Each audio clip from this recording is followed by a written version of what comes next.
It's interesting what's happening with the CMO and their pain point. They're tasked with a lot of responsibility from sales, revenue generation, more customer experience, driving conversion. I think that all is going to put a little bit more pressure on them for defining KPIs. Mm-hmm.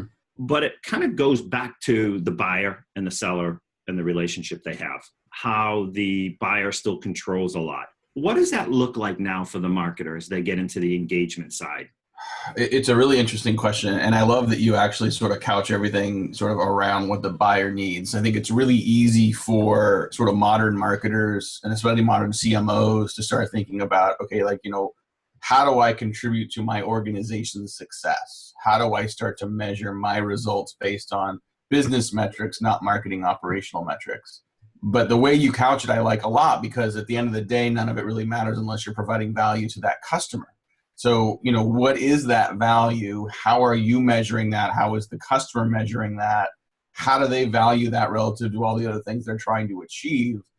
And how are you best communicating and creating that value for the customer in the environment that exists today that may be different than the environment that exists for that customer 5 years ago, 2 years ago, 10 years ago?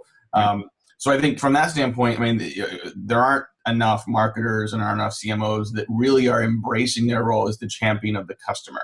Playing that customer champion role, really driving home an understanding of the personas of the people you're selling into, knowing that you can't create a persona around an organization. Say, okay, we've got these target accounts we're going after. Well, that's fine, but buildings don't write checks, right? So inside a complex B2B company, CEB now says there's 6.8 people on average involved in the internal buying committee to make a decision. Well, how well do you understand who those 6.8 people are? Right. What roles do they play? What approaches do they bring to the table? They're different from each other. And then how do you build consensus amongst them around the need for a product like yours while still creating value for their organization?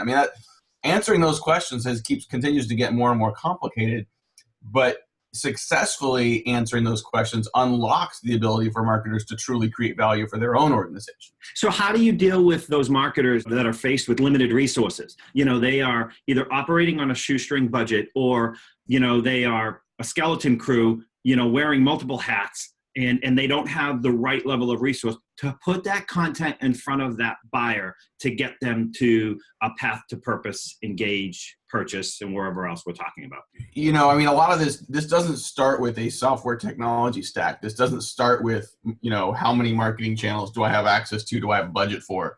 This starts with how well you understand your buyer and how well you can communicate with them.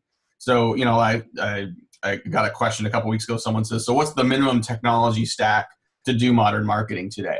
And my answer was the telephone, right? Mm-hmm. Because if you fundamentally understand the complexity of the buying environment you're selling into, if you understand those different roles that people have, and you understand the nuances of how to communicate with them, if you have one salesperson, you teach them the difference between those different roles. You teach them how to have those different conversations.